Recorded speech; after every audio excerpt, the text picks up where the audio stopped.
welcome everyone to our Thursday night tasting.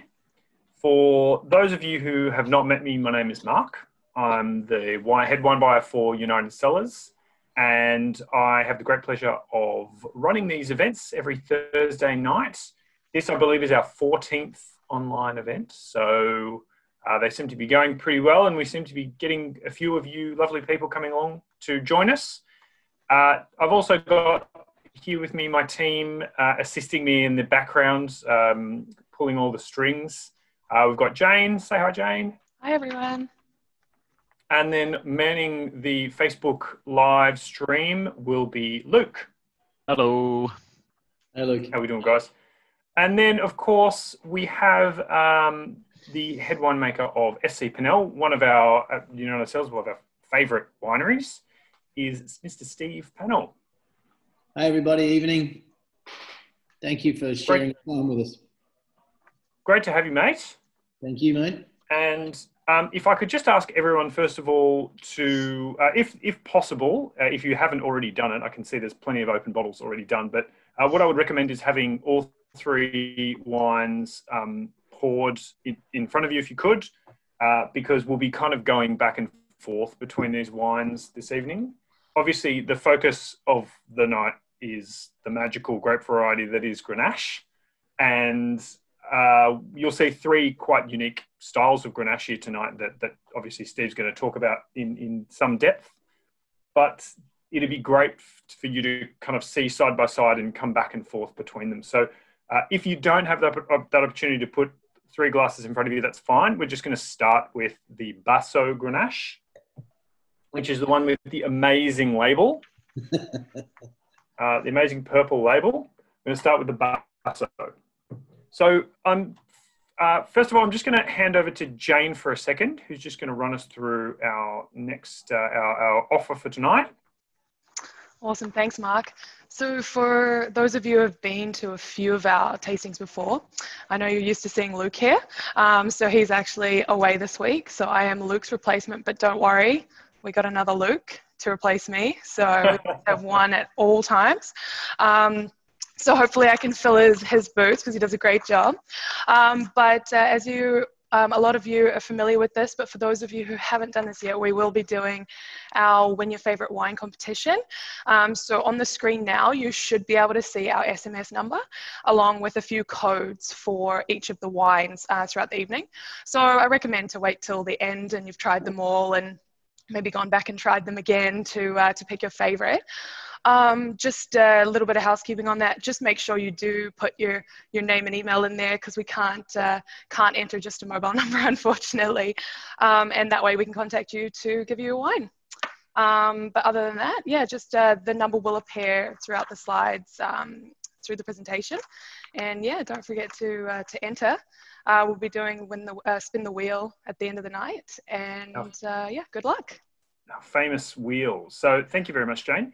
I'd also like to welcome our furthest flung member of our tasting group here, Mr. Alastair Cooper, who is a Master of Wine, joining us from just outside of London, England. Yeah, hi everyone. Good to see familiar faces. Yeah, a lovely grey morning, as you'd expect here in the summer in UK. So no, I'm looking forward to good to see you, Steve. I've got a couple of the wines. I managed to source them from Liberty Wines over here. Oh, awesome. So I'm looking forward to being able to join in with you guys. Oh, fantastic. That's good. Fantastic. News. Good to have you, mate. Great. Okay, so I'm going to hand the reins over to Steve, who's just going to give us a basic rundown of who he is and what SC Pannell is all about. Okay, quickly, I was born into the industry, I suppose, reluctantly. My father started Mosswood in Margaret River and was one of the founders of that particular region, planting the second vineyard there. And so he was a doctor during the week, and weekends he'd go out and work in the vineyard and plant and do all those. It was very labour intensive and hand done. We didn't have a trimmer on a tractor. He had two children and an old Italian called John. He basically was a bit like painting the Sydney Harbour Bridge. You just sort of walk and chop everything in front of you. John taught me how to drink very strong Italian coffee and very sweet, obviously, and biscotti when I was about 14. So I did that. The only way out of not going to the vineyard on the weekends was to play sport. And so I'd play everything down to ping pong. I did play table tennis for a while to not go to the vineyards. But so I went to university, finished university, studied a year and a half, went to Sydney to start to sell wine and was working in a bottle shop actually with Hugh and Hook. And I ended up getting a scholarship and I went back to do the winemaking course with the idea of going back into sales. But I got hooked on making wine and how you make wine. I'm mad about cooking as well and interested in how flavour works. Mum and Dad owned part of a domain in Burgundy. I went over there to work, Domaine de la Pustor in Volnay. So I worked with them. I worked with Wira. I helped Jacques Leton set his business up all in the south of France, worked in Narbonne, Carcassonne, Entre-deux-Mers, Grave, Cadillac in Spain with him. Came back, did another year of Wira, and then got poached by Petaluma really to run Tim Knapstein wines for 2 years. Did that, went and worked with Dominique Lafont and Domaine Comte Lafont in Meursault, came back and then got my big job, which was with Hardy's, starting in 1995. I was employed by them to revitalise, I suppose, and the Tintara cellars. We made the Tintara wines. I was lucky to win the Jimmy Watson with my first vintage of Eileen Hardy Shiraz. And I stayed with them for 9 years. By the time I left, we were well over 200 million bottles of red wine per annum, which I was in charge of. And I'd got further and further away from hands-on winemaking, which was upsetting me. So I left because I wanted to go to Barolo. I've been fascinated and am fascinated by Italian wine. I think it's a reaction to my father's francophilic nature in a way, but I was fascinated with that. I asked Hardy's if I could go and work in Barolo. They said it was a waste of time and not important. So I quit and I went and lived in Barolo in 2004 working with the Vajra family and I loved that. In 2004, my wife and I started our own little label, 200 cases of a Shiraz, Grenache and a Grenache from McLaren Vale. I work with a guy called Warren Randall, called the Randall Wine Group. He owns the largest holder of vineyards in South Australia. I run his business for him as well as SCP. And then we've slowly grown this business based around a whole lot of things. When I left, Brian Crozer rang me and said, "What are you doing? Why are you leaving?" And I said, "Well, I'm leaving to focus on Grenache. And I really want to push Grenache because I think it's a world-class variety in McLaren Vale." He said, I won't say exactly what he said, but he said, "You're mad. It's not even a noble variety." And I had always worried about that, but I've always felt such a strong passion for this variety in this particular region, and mainly because it's not made as 100% varietal wine in many parts of the world, whether that's because it doesn't make great wine or whether it's better as a blend of wine, I'm not really sure. But in McLaren Vale, Grenache has a home that it really, really sings. And I think there's some conjecture about Grenache's heritage, whether it's actually Spanish or whether it's Sardinian. I'd like to think it's Sardinian because it's got a coastal upbringing. And so it's very much at home in our particular region.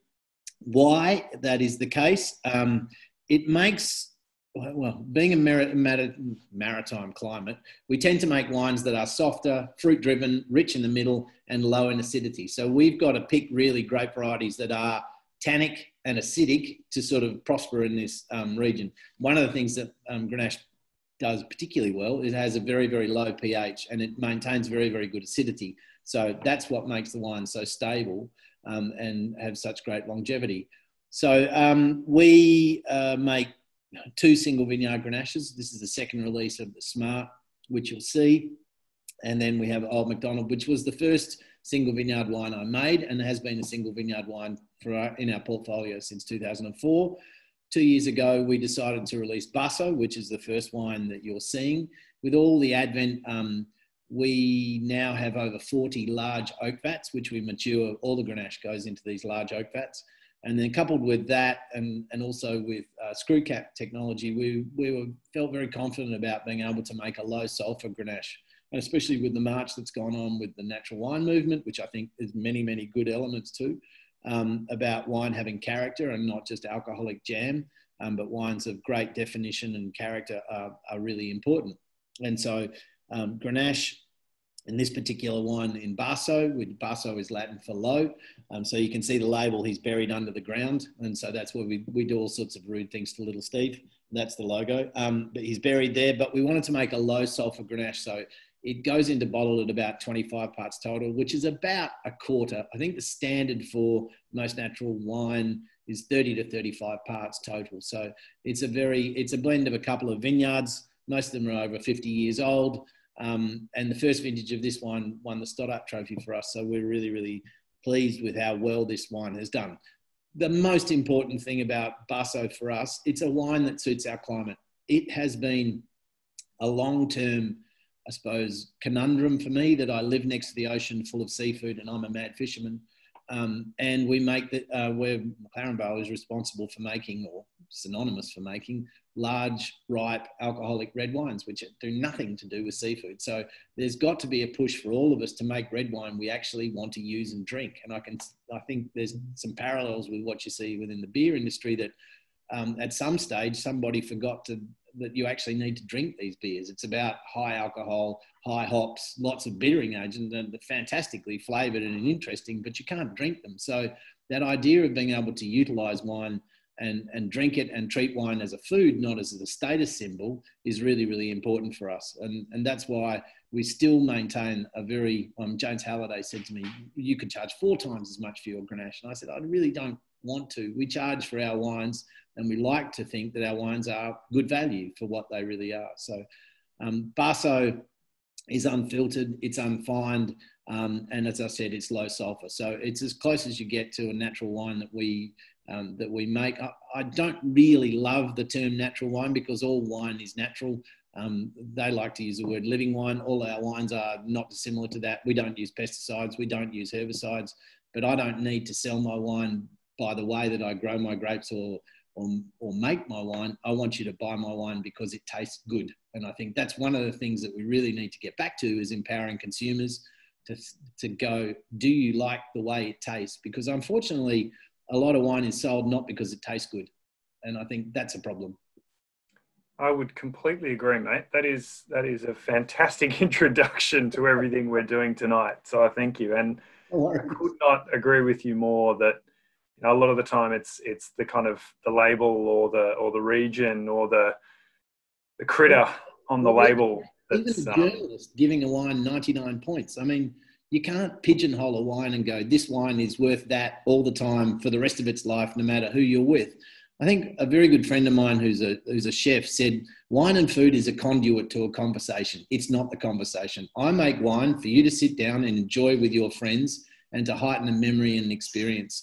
And that's what it is. I want you to talk to your friend, not about the wine all the time. That's the most important part. I absolutely love. Well, unfortunately tonight we're just talking about the wine. So. Okay, that's cool. We can do that. Well, those sort of people were into it, so that's not a problem. Only kidding, mate. And I do appreciate the. I've always respected your philosophical take on winemaking, and I most definitely agree with pretty much everything you said there, mate. So we're actually just going to go quickly to our Google Earth map here, because I just want to show you exactly kind of where we are. While you're getting that ready, Mark, Steve, just a quick question for you. What's the story behind the logo? Got to ask. So this is the question. We're just in the process of developing a new Adelaide Hills label, and I thought I've got to come up with the exact story as to what this is. This logo came about because I met a girl, Melanie Terrett, a mutual friend of ours, introduced us, and she said, you've got to meet Melanie, when I was just trying to work out what was going to do with the label. And in the early days, I wanted everything on handmade paper, and I wanted it like a potato rubber stamp. And so I took Melanie all my favourite labels. Many of them were Vietti and the old treasure chests and all these, and said, this is what I love, this is what I'm doing. And she came up with this logo, and it's part Mayan Indian, part Austro-Hungarian, Fiona. It's loud. And making a gin and tonic in the background. I can't stop her from doing that. And so she came up with this logo. I said, oh, what's that? And she said, it's you idiot. It's little Steve. So that's the way it's been ever since. So it's, I've been very fortunate that she came up with it, because I could have never thought of it. Brilliant. Well, I love it. I think it's awesome. Thank you very much. Okay. Bill Smith said to me at some stage, I saw your label, I said, how the hell is that going to work? But it has. It's like, thanks, mate. Right. So we just going to draw your attention to our little map here. Yep. So basically, I just wanted to point out, so just to give us a bit of orientation as to where we are. So obviously, if I go further back out here, we've got Adelaide, the city of Adelaide, of course. Yep. And then it's kind of when traffic's not too bad, it's about 45 minutes to get down to the McLaren Vale. Now, one thing I just want to point out quite clearly here is, I mean, you can clearly see that vale, that flat, even vale. You've got the ocean on one side, then you've got the Wollonga. Would you call them mountains? Would you call them? Well, it's the Wollonga Escarpment, which is pretty much, which is the end of the it's the tail of the Adelaide Hills, really. That's where the Adelaide Hills hits the ocean. Yeah, and then on the northern side, you've got the Ogburger Gorge, and which are quite high as well. So you kind of boxed in this area here between the ocean and the mountains. Yep. As Steve just mentioned, you've got the famous area of Clarendon up in the north, kind of northeast, and then as you go further north, you've got the Adelaide Hills. Yep. So, but Steve, your winery here is based right in almost the absolute dead centre. Yeah, we're on what's known as the Golden Mile. So it's Oliver's Road. We're right next to Darrenburg. So Darrenburg are just down the road, Darrenburg are just over here, and Old McDonald's straight out the back. And this is the sort of, Old McDonald is known as Blewett Springs, but it's a sandy soil. You can see directly behind the winery some red soils, the red patches, and most of this area is known for its ironstone over limestone soil. So what the old Hardy's guys used to call ferruginous. And you can see to the left of SCP, there's an old quarry, and you can see in there all the limestone that sort of exists in that quarry. So it's a calcareous base, but then it used to be under the ocean. And so we get these patches of sand, and where Old Mac is totally, hold on, I'll just shut the fridge. Got a fantastic look into the lives of. I know. So there, the sandy patches are up over here, where Old Mac is, and so Grenache does prosper on sands. It doesn't say that it's the best. I don't like to think that is Blewett Springs. There's an ongoing debate. Halliday seems to think the greatest Grenache has come from Blewett Springs. I don't 100% agree with him. I mean, we're just really only 6% of all the grapes in McLaren Vale are Grenache. And so it's not a large amount, and a lot of it has been pulled out in the vine pool in the 90s. And so it's sort of what vineyards have remained behind. They were planted before the advent of irrigation. So these days with irrigation, you can plant a vineyard on a road really and grow it anywhere. But in the old days, when you planted vineyards, you had to have somewhere where there was good depth of soil and good natural soil moisture. So most of the Grenache vineyards, it's quite drought tolerant because it comes from a climate similar to where we live. And so it's adaptable, whereas Shiraz and Cabernet have come from very much wetter climates, and they sort of struggle a little bit with the heat, and the sort of the dryness is more so than the heat, it's the dryness through our growing season, which is what it is. But McLaren Vale is a very kind place to grow grapes. We very rarely get problems with botrytis or excessive temperatures in one way or the other. We tend to get cooler days due to the ocean and sort of more warmer nights at night. So you get what we call a small diurnal difference between the day and the nighttime temperature. And vines make flavour at nighttime. The way they do that is respire the acid or turn the acid into flavour. So McLaren Vale across Australia is known as the mid-palate of Australia because it makes these rich, flavoursome, unctuous, velvety wines. And it's I know the Barossa does get a lot of the wraps, but I know that there's some absolutely fantastic wines that find their homes in the McLaren. Of course, I know there's a lot of some of your neighbours, Oliver's Turanga. Yep. They would often sell some fruit that went into some of the older Grange vintages. So Oh, look, there's a lot of wine. There's a lot, and this is the problem with McLaren Vale as opposed to the Barossa, that the majority of grapes from the old days of McLaren Vale were sent out to blend, be it from into Victoria, into the Hunter Valley, all across Australia. Our wines were used to blend and bolster others. I mean, there's a large, almost, I don't know whether it's a majority, but it would be almost the majority of the wine that goes into 389 these days. It comes out of McLaren Vale, especially Cabernet. It's a very, very important part for it. And Cabernet works particularly well because we're close to the coast. Again, like what that variety is used to. So just like in Margaret River, just like in Bordeaux, yeah, you see, need this ocean diurnal shift. It's a variety that loves humidity. So if it gets too dry, which it does in many, many places, the wines get bony and skinny and lack flavour and look stressy. Some great insight there, mate. That's all right, mate. So I'm learning. Every time I talk to you, mate, I always learn something. So, cool. All right, so we're going to move. Question, Steve. Sorry. Yeah, sure.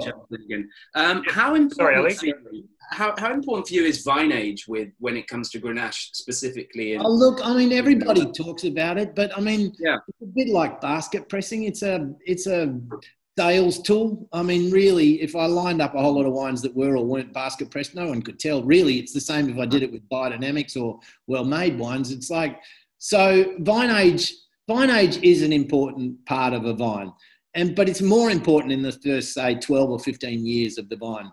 Really, we don't know about it because no Grenache has been planted really in McLaren Vale or Barossa for 40 years or 30 years. No one's planted it. I've known it as red Riesling, really. I hope one day everybody talks about the Riesling revolution, but it'll never happen. But and I hope it does because it's, Australia's great classic white wine and suited to the way we live. And Grenache is the same. It's a medium to light-bodied wine that suits the way we live and doesn't require inputs in terms of acidification and lots of water and fertilising and botrytis sprays and all this. It grows and it makes wine. And so that's why these two varieties are so, so important.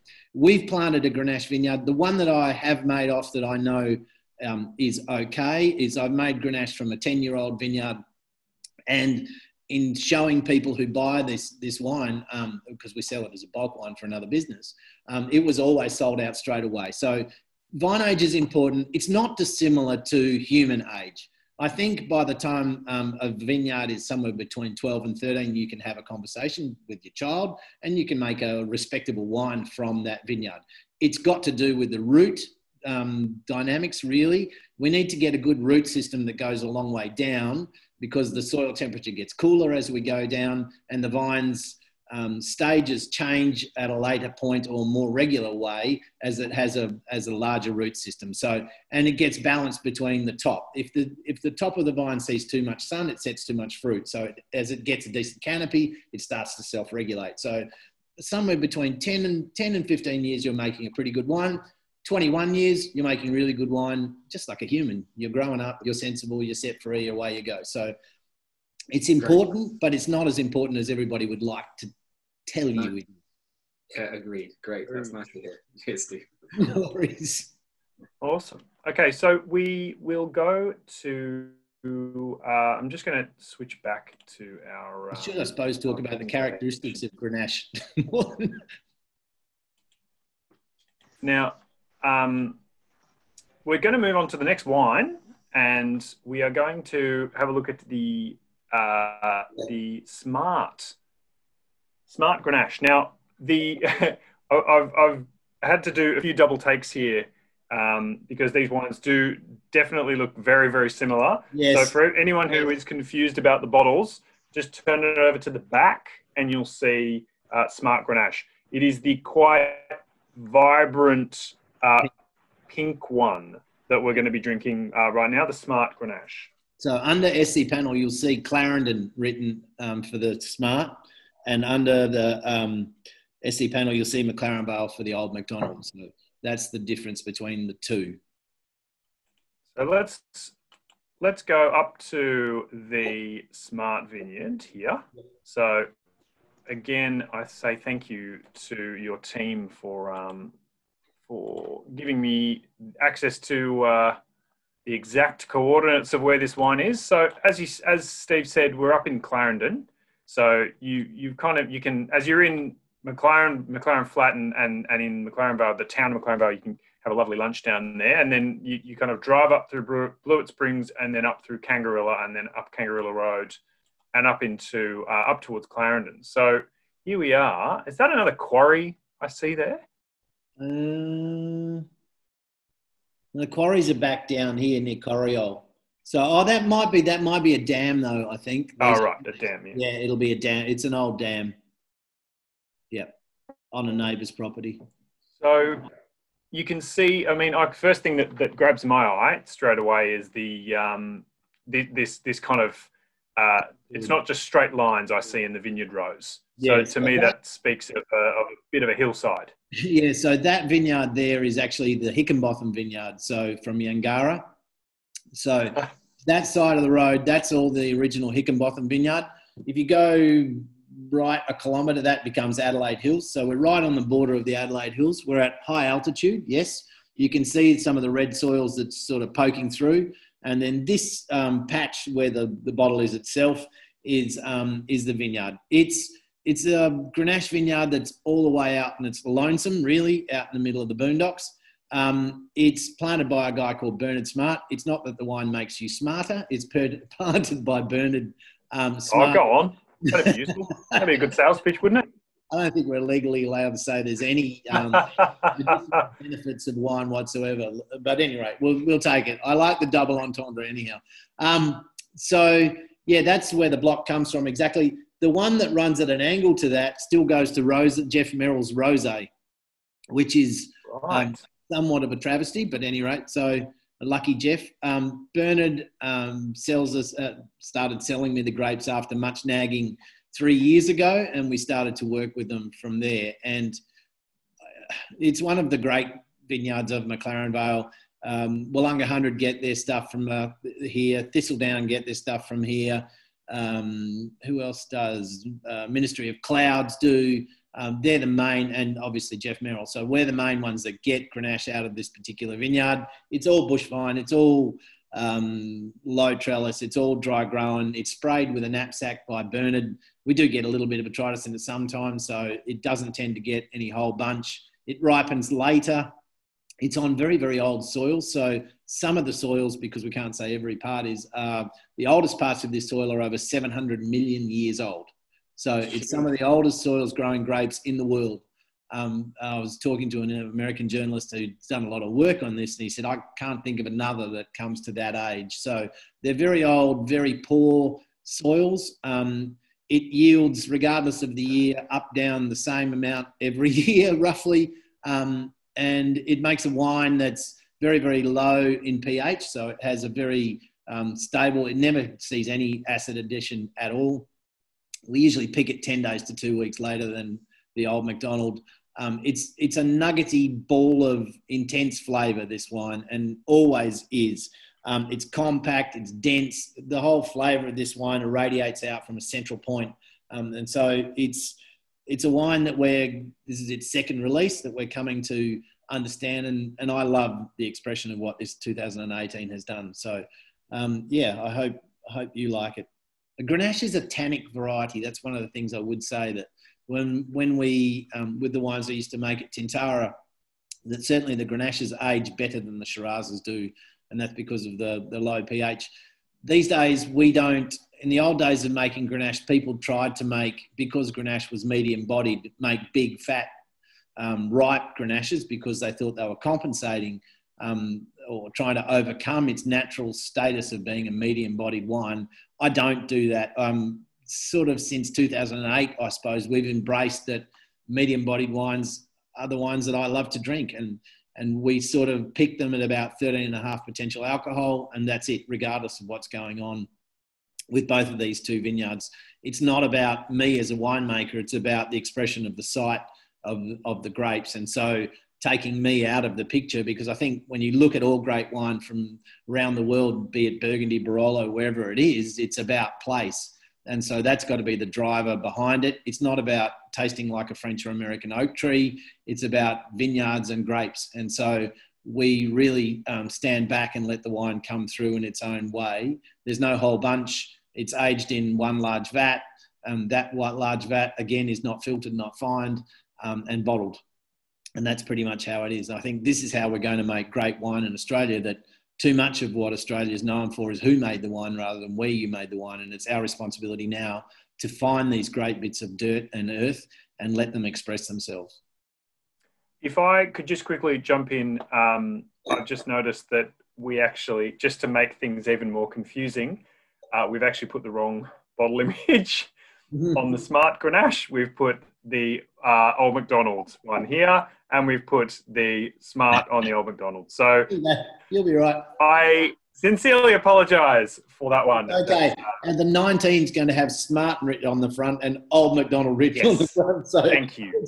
Thank you very much. Thank you very much. So just to put my 2 cents in there, mate. So for me, that is, first of all, absolutely outstanding. I mean, Grenache on its own, it's had a bit of a bad run, and I don't think it's been given a fair go, in all honesty. I mean, you look at the wines of Priorat in Spain, obviously Châteauneuf-du-Pape leads with Grenache most of the time. Some of the, those are some of the most fantastic wines in the world. But they have very, very, very specific requirements to really make Grenache sting. I think the McLaren Vale definitely has all the elements together to make these wines so great. And I think in the past we almost tried to force Grenache's hand and make it into, we'll do the next Châteauneuf-du-Pape, and we'll make these things 15.5% alcohol, and they'll be big and ballsy and extracted and enormous. And that's great, that's fine. But do you want to drink that on a 40-degree day in the McLaren Vale? No, you probably don't. No.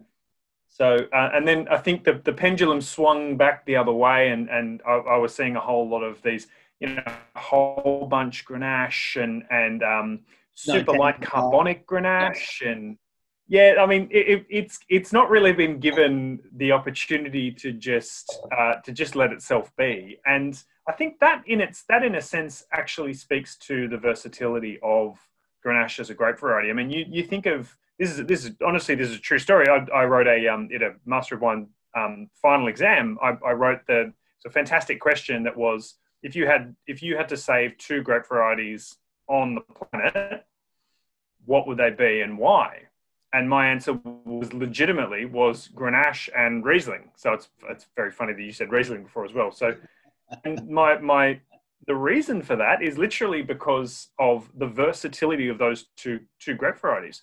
You could literally fill up the wine shops of the world with those 2 grape varieties. I mean, Grenache on its own, you make a delicious, lovely rosé from it. You can make, obviously, a light red. You can make a heavy red, Châteauneuf-du-Pape style. You can make, and add to that a wine like this, which is a kind of medium-bodied, fresh, vibrant, singing wine. You can make a fortified wine. So, I mean, it's almost like it's too much that Swiss Army knife. And this is one of the first times that I've really seen Grenache just it's just letting itself be, Yeah, I mean, it is. James Halliday talks to me all the time about Grenache because, and I know a lot of people wouldn't know, but his second favourite variety after Pinot is Grenache. And he loves, and especially Old Rayas wines, and has been a huge supporter of getting Grenache back into people's mouths. And, a lot of the time we've made Grenache like turning a shy person into an extrovert. We haven't let it be what it can be. And so embracing its medium-bodied nature. And I say most of the wines that I love are this conundrum about colour is not important. Certainly not at all in any wine. And once you drink Nebbiolo, you quickly learn that. And then palate weight is not important at all. Flavour is important and tannin is important. They are 2 of the most important things about making red wine. So, I'm really, really proud of this one, I think. And the 18 vintage is very, very, very good vintage. It shows, and you'll see the 2 vintages, that Grenache in McLaren Vale is like a magnifying glass for the terroir in respect to that. It shows very specific differences between places and soil types. So, I'm really, really proud of this one.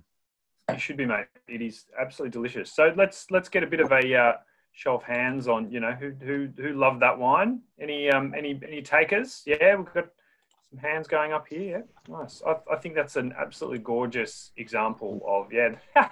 Helen, we've got about 12 raised hands there. That's great. Well, that wine will age for 20 years too, make no mistake. It'll be around for a long time.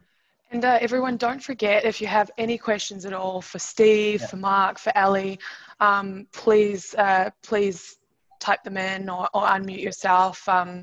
That's what they're here for. And just one thing to mention about longevity, since you mentioned that, Steve, we did have Fred mention that he was actually opening a 2006 Grenache of yours to try. Yeah, which is very cool. And Tom very kindly answered the question and said that it was from the old McDonald vineyard. Great longevity on these wines, obviously, as is being proven as he tries them side by side. So I thought that was really nice. That one's alive and well, the 06. So we've just got Nick, you put your hand up here. Did you want to take yourself off mute and ask a question, or did you want to chat the question through?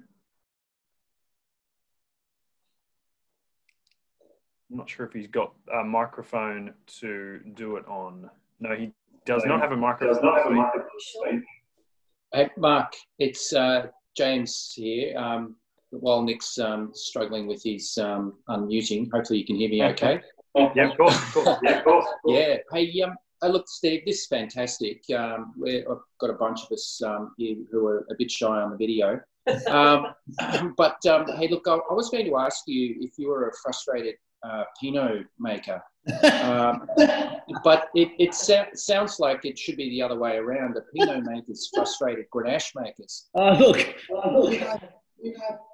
There is something about Pinot Noir that sort of people who race pigeons. It sort of gets in your blood and it sort of turns you into this quietly OCD human being that's the only variety. And it is, I mean, look, it is probably one of the world's great varieties. And although I feel sorry, yes, all my research when I started at Roseworthy was about Pinot Noir because I was interested in tannin extraction and whole bunches and all those things. And yes, my father had inundated me with Burgundies all through my life. And so with Pustor, I got there. But I think just the same way that we react against our parents' musical taste, I reacted against his wine taste to a little bit. But when I came out and worked for Napstein, it was to make Pinot Noir out of the Lenswood vineyard. And that's why they employed me to do that. And so I got to Tintara really with, well, I make Pinot and light, medium reds everywhere. What am I going to do now? And it was a very, I'd love to say that it was some thought out technique, but it wasn't. It just, Grenache was there and it was a medium bodied red that was undervalued. And that's how I pushed into making Grenaches. And I've always had this thing for the underdog. It's the same for, I believe that Nebbiolo in the Adelaide Hills is a far superior grape variety to Pinot Noir. So I'm very interested in these medium bodied wines but I readily, and I don't know, I don't think I'm ever going to make world-class Pinot Noir in South Australia. I'm not. And like a lot of people are going to throw things at me and that's fine.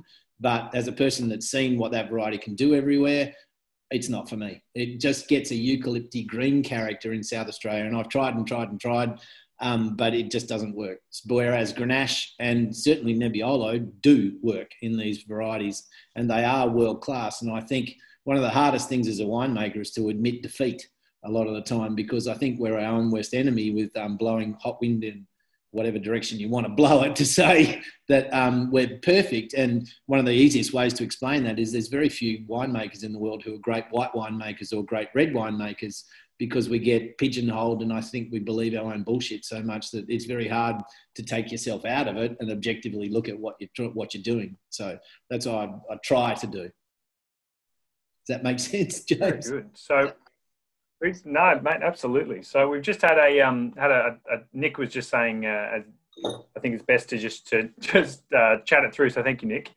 Said he's loving the wine, and he heard from an Italian winemaker that you taught him about Pinot when you were in New Zealand. Yeah, so that be the Vajra family potentially. Yeah, it was. I mean, When I wanted to go to Italy, I rang a friend of mine, David Gleave, who runs Liberty Wines in the UK. And David had set me up. I said, look, I don't want pay. I just need a place for my wife, my 3-year-old daughter. And at that time we'd had a 3-month-old son. He's now 16 and 6'2". And so I lived there with the Vajra family, and I'd said, I don't want pay. I just want to make wine. I just want to get my hands dirty. And I walked in the door, and Aldo said, oh, hi, my name's Aldo. I said, hi, I'm Steve. He said, I don't speak any English. And I said, oh, good, I don't speak any Italian. So we spoke to each other. We quickly learned that out. And he said to me, do you know much about Pinot Noir? And I said, well, yes, I've had some experience. Why? He said, good, can you make it? And I said, you what? He said, yes, can you make it? Or else I'm going to pull it out. I don't really like it that much. And normally when you're an Australian over there, and I've worked at Mouton and all these places, they basically look at you and say, stand in the corner, don't break anything, and Jacobs Creek Chardonnay. Have a lovely time. So they don't really respect you or take you seriously, where Aldo did. And then I made the Pinot, and he said, oh, that's pretty good. Do you know anything about Riesling? And I said, yeah, sure. Why? He said, can you make that too? So I made a Riesling, and that Riesling went on to become the first white wine in Piedmont to get Tre Bicchieri in the Gambero Rosso. And so from that point, Aldo would just go, and Aldo didn't know who the hell I was. I think 2 years before, I'd been International Red Wine Maker of the Year for in the UK. And so a friend of mine at MW came over and said, he doesn't know who you are, does he? He said, nope, and I don't want him to either, so just leave me alone. And we'd just make wine. Aldo would send me out, and I'd met everybody from Beppe Rinaldi to Giacomo Conterno to everyone I met, Vietti. I visited all these people and went through all how they make Barolo and how they make wine and what they do and barrels. And I'd come home to Aldo and go, this person does this and this person does that. And, you know, and we became very, very close friends, and our families became joined, I suppose, as a way. And whenever we go back, it's quite an emotional ride. So we're really close. And, you know, I love that part of the world. I'd implore anybody who's a wine geek, if you haven't been to Barolo, get there. It's beautiful. One day we'll be able to travel again. That's great. Yeah, I would absolutely second that once possible. Can I ask you a question as well? I'm just going to... Mark, can I just jump in? First of all, I've got to say, I adore that Riesling from Vajra. It's a beautiful, beautiful wine. And it's great to hear your kind of input in that.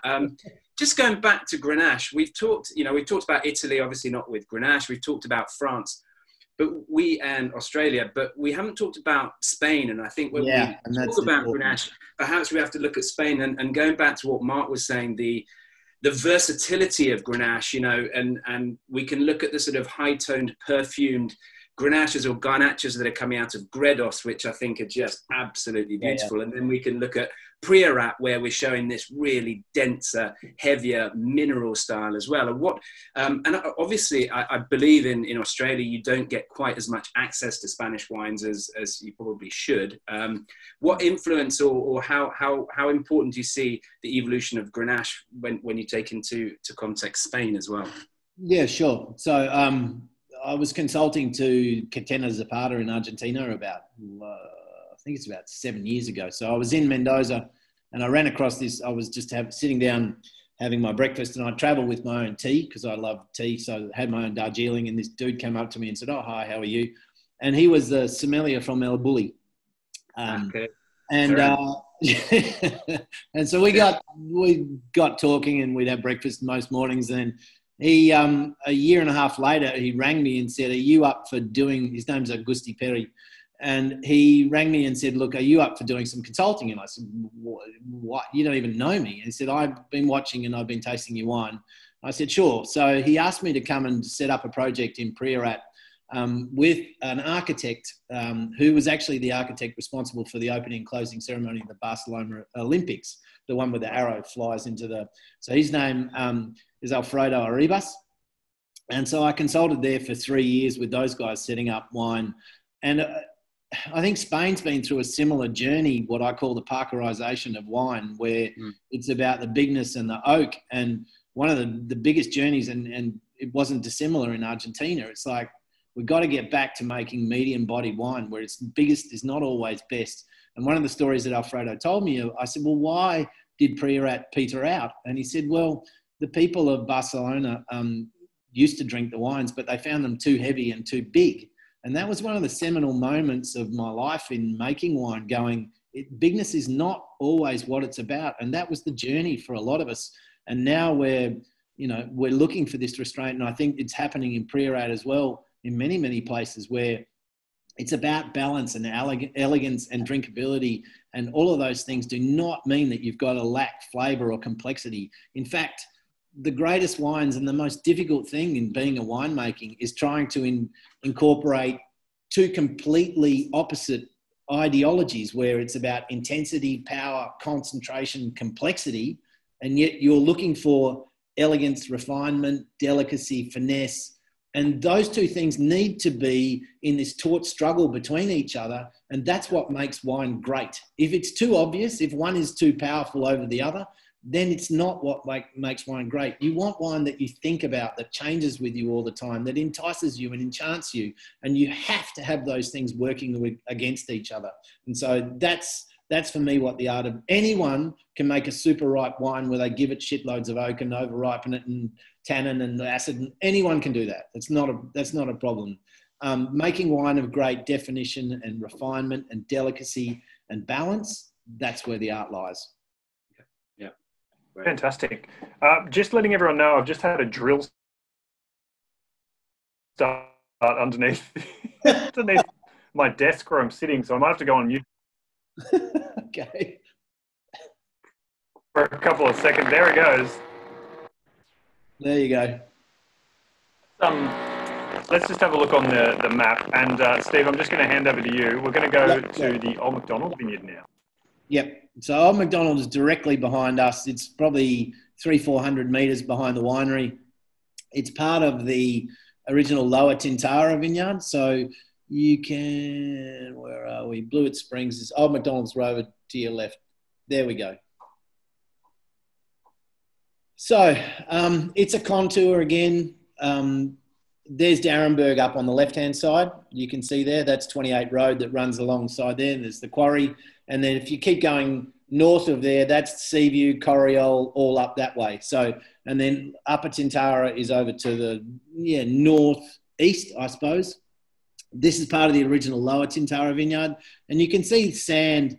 When you go to the left a bit, you'll get ironstones, and this is a sandy. You can see a sandy sort of headland near the house. And it's white like beach sand. So, as I said, it used to be McLaren Vale submersed under the sea. And so we get a lot of this saline, oyster shell, iodine sort of character in a lot of our wines, especially the Shirazes that comes through along with licorice. But Grenache tends to, in McLaren Vale, have obviously red fruited raspberries, that all comes in. There's sometimes it's got a little bit of rose hip. For me, it's also Turkish delight, some sort of tangerine, citrus peel, but it does have this rose water character, which is important. The other characteristic, which we can talk about, fruit characteristics, but I love to talk about the tannin characteristics. The tannins of Grenache are always sandy and gritty, like sandpaper, almost the sable, what the French call. And that's always there in McLaren Vale Grenache, this sort of gritty, sandy tannins. And that's very, very important. They tend to have low pH and low acidity, so they're never really sharp. Oh, there we go. Yeah, so here you can see the sand, and if you head back, this way, it heads up to our other vineyard, Camellia, is up the back here. So there's some altitude. It's a lot lower than the Smart vineyard. It ripens earlier. It's one of the first vineyards we pick. We do a lot in the vineyards. It's one bunch, one cane. There's a lot of work. We talk more about, I suppose, growing wine rather than making wine in terms of these particular wines. Fantastic. All right. So I'm just going to, this map is making me slightly dizzy, so we're going to go back to the main screen here. So I was going to just a reminder as well to everyone. If this was indeed your wine of the night, make sure you text that in to us to let us know.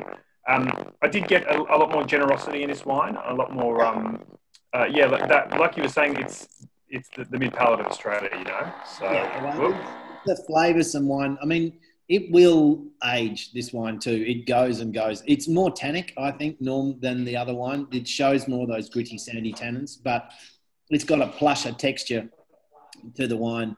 I mean, we picked this, it was 13. I don't think that it's only 13.5 when we got this in.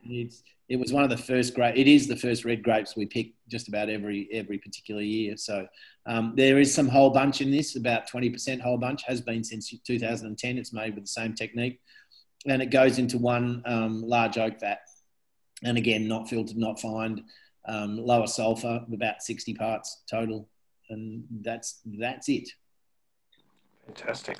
So I was going to put this up and basically just ask you the question, why Grenache? But I think you've really truly answered every single facet of of what we could have asked of you. So I mean, this was it's a great photo. I had to put the photo in. It's such a good photo. So I mean, this is I mean every aspect of it you've kind of covered here. So I think we might move on to that's the we call to the. That looks like it was a very interesting. I've got another picture actually from that same set. Uh-oh.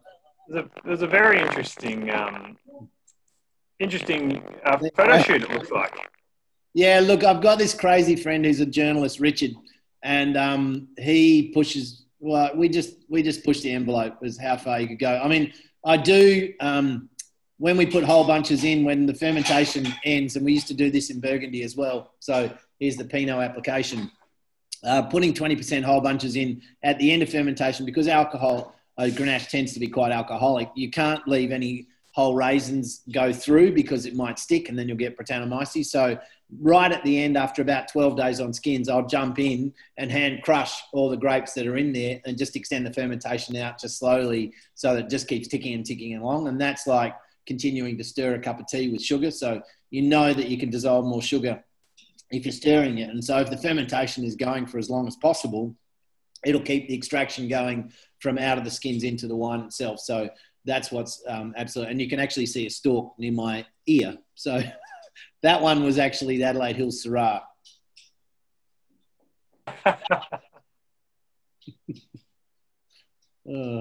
There's a funny story with that. They were going to put that on the cover of the Weekend Australian, and they changed the photo at the last minute because they thought that one was too macabre.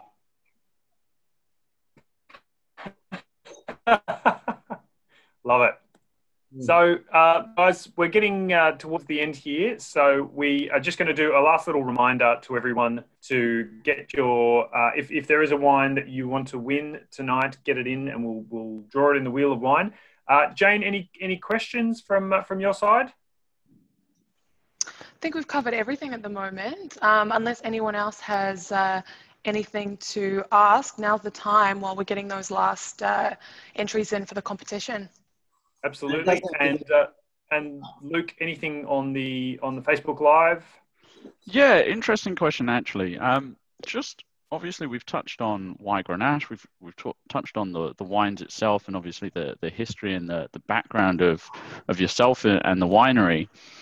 We've got a question about your thoughts on the future, not only obviously not, encapsulating the entire industry, but more so focused on Grenache in Australia.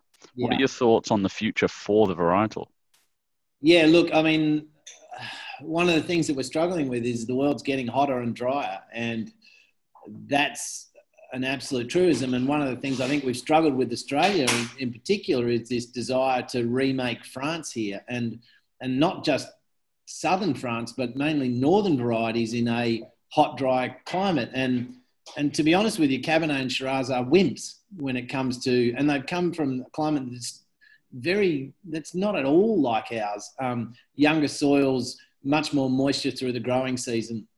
And so the future of our industry, and this year has brought that into absolute highlight, where we had some hot weather in especially the flower set, and we had the lowest yields we've had in those traditional varieties in 30 years this year. So it was uneconomical to grow these grape varieties. And yet the best performers this year in our vintage in the 2020 were all the introduced Southern Italian and Spanish varieties, be it Tempranillo, be it Touriga Nacional, be it I mean, Aglianico, Neradavola, Fiano. At last we found a warm climate white grape variety that grows in the Pannell Vale that everybody loves to drink. And you know, we sell out of that wine faster than any other in our cellar. So I think the future is bright in terms of these other varieties, and less so for this continual push to remake Australian Francophile wines. I mean, I don't understand why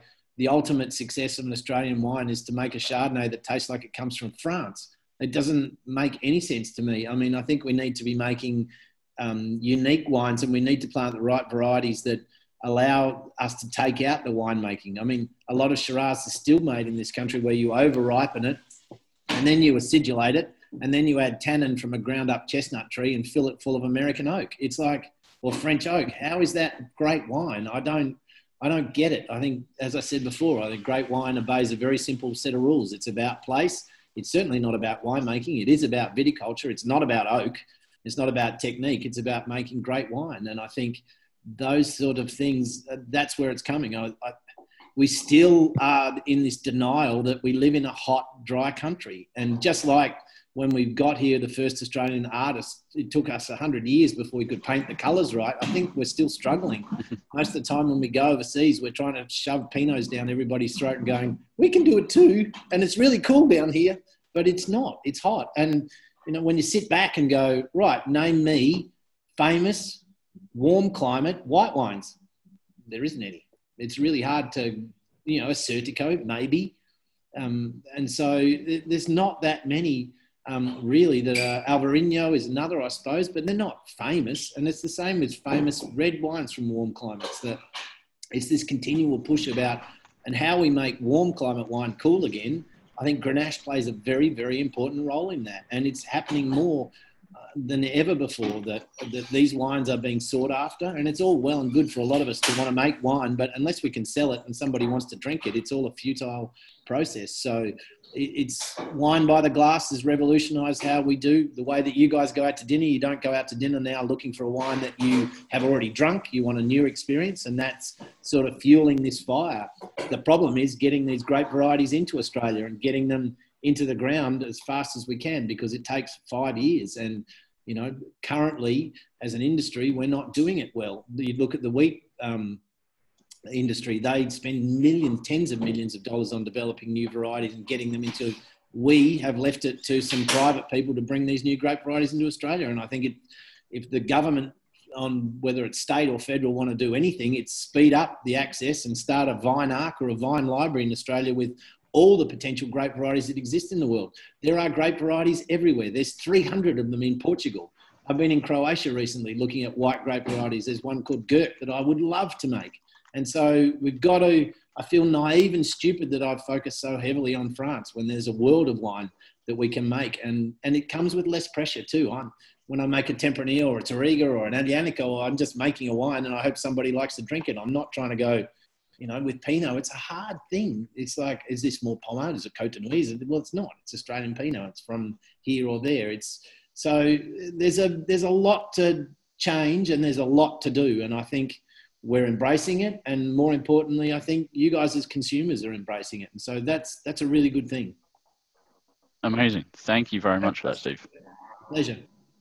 Steve, you also just inadvertently answered another question that came through, which was if you could grow any grape varietal in Australia, what would you love to grow here?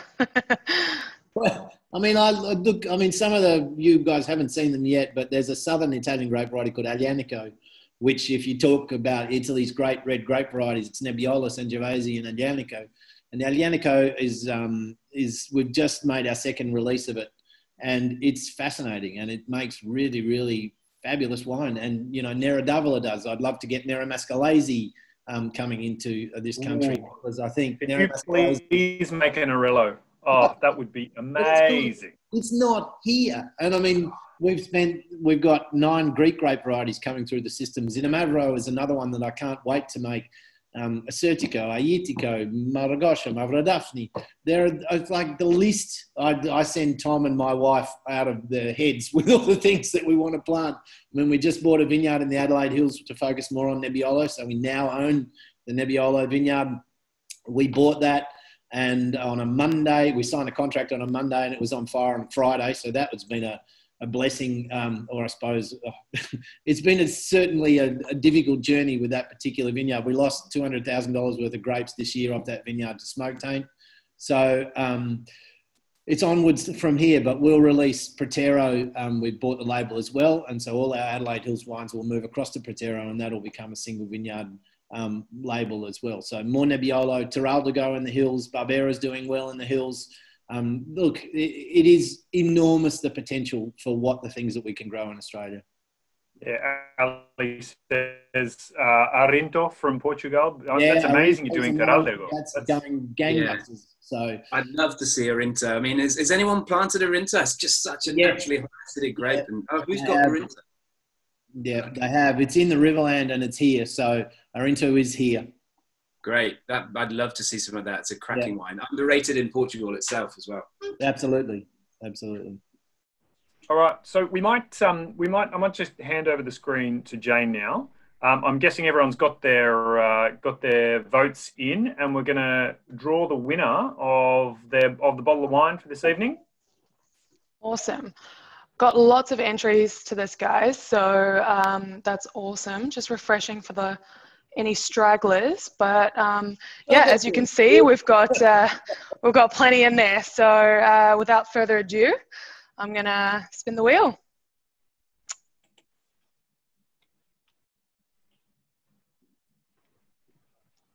Oh, David, congratulations. Congratulations, awesome. David. I'll be in touch following this. Perhaps tomorrow morning we'll sort that out for you. Okay. So he did pick the wrong wine though. It's the first virtual win. We can talk about that tomorrow. It's been great to hear you talk about those wines. It's really been really enlightening. Yeah.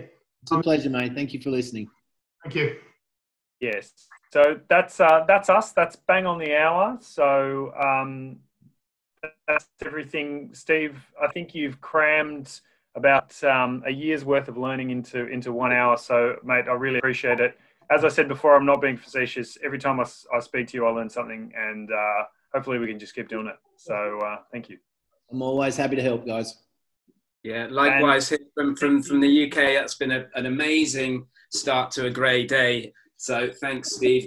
Yeah, learned so much from you there. And just a comment on the wines. I think beautiful wines. I feel when I drink these wines, it's like watching TV on an ultra high definition setting. There's just such purity and chiseled character behind these wines. And yeah, really great start to the day. So thank you very, very much. Pleasure. Take care, everybody. Enjoy the Vajra tasting. Yeah. Thank you for a wonderful evening. Bye from us. Yeah. Thanks, guys. Take care. Thanks for Brisbane. Enjoyed it. It was fantastic. Thanks for coming, guys. Really appreciate it. Yeah. Thanks again, Steve. As always, have a good one, mate. If anyone's interested, so yeah, JD Vajra is in 2 weeks. We've got a winter whiskey tasting coming up in 2 weeks after that, and then we're kicking off our next 4-week course. So it's the wines of France, north, east, south, west. We're going 16 Barolos. Say thank you. Thank you. Hey guys. Thank you. all right. Thanks, See you guys. Well done. Bye.